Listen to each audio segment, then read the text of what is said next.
அச்சோ லேட் ஆயிடுச்சு, 8 மணிக்கு போகணும். பட் இப்பவே 8:10 ஆயிட்டு.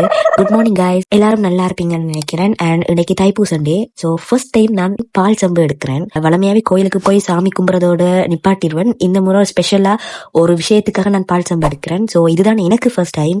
எனக்கு அது ரொம்ப எக்ஸைட்டிங்கா இருந்துச்சு. எப்படி பண்றது, அதோட முறை எல்லாமே. எங்களோட வீட்டுக்கு பக்கத்திலேயே ஒரு முருகன் கோயில் இருக்குது.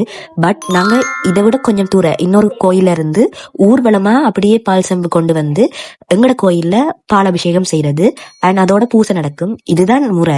அண்ட் எனக்கு ரொம்பவே எக்ஸைட்டிங்கா இருந்துச்சு அண்ட் சந்தோஷமா இருந்துச்சு. எனக்கு ஃபர்ஸ்ட் டைம். ரொம்ப வருஷமா நான் எடுக்கணும்னு இருந்தேன். பட் இந்த வருஷம் தான் எனக்கு அமைஞ்சிச்சு. நல்லபடியா நான் என்னோட விரதத்தை பூர்த்தி செஞ்சுட்டேன்னே சொல்லணும். அது ரொம்ப ஹாப்பியா இருந்துச்சு. முடியவே 1 மணி ஆயிடுச்சு அண்ட் ரொம்ப தேங்க் பண்ணணும். ஏன்னா நைட் ஃபுல்லாவே சரியான மழையா இருந்துச்சு. நாங்க நினைச்சோம் மழை பெய்யுமெண்டு. பட் லைட்டா தூரிச்சு, ஆனா மழை பெய்யல. Code grace. எனக்கு இன்னுமே தடிமனும் சரி இருமனும் சரி ஓகே ஆகவே இல்லை. பட் ஓகே ஆகிருமென்னு நினைக்கிறேன். வீட்டை போனா ஸ்ரீலங்கன் ட்ரெடிஷனல் ஃபுட்டான பாச்சோறு தான் இருந்துச்சு. எல்லாருக்குமே தெரியும், ஸ்ரீலங்கன்லாம் இருக்க எல்லாருக்குமே தெரியும் ஸ்ரீலங்கன் பாச்சோறுண்டா எவ்வளவு ட்ரெடிஷனல் அண்ட் டேஸ்டா இருக்குமெண்டு. ஸோ அதை சாப்பிட்டுட்டு குட்டி தூக்கம் போட்டுட்டு கேரக்கோட் வைரல் சக்காளி அது ரொம்ப வைரலா இருந்துச்சுன்னு நான் செய்து பார்த்தேன். நான் அது எங்களுக்கு ரொம்ப ஃபேவரட் ஆயிருந்துச்சு. எங்களுக்கு இப்பெல்லாம் கிரேவிங்ஸ் வரும்போது கண்டிப்பா இதை நாங்க செஞ்சு சாப்பிடுறோம்.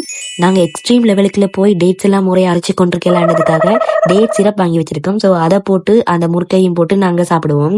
எனக்கு எப்பெல்லாம் கிரேவிங்ஸ் அந்த புளிப்பா சாப்பிடணும் போல இருக்க டைம்ல நான் இதைத்தான் சாப்பிடுறேன். தாத்தா என்னை கூப்பிட்டு நிறைய கதை சொல்லிட்டு இருந்தார். ரொம்ப நாளைக்கு அப்புறம் அவரோட கதைச்சிட்டு இருந்ததுல எனக்கு ரொம்ப ஹாப்பி.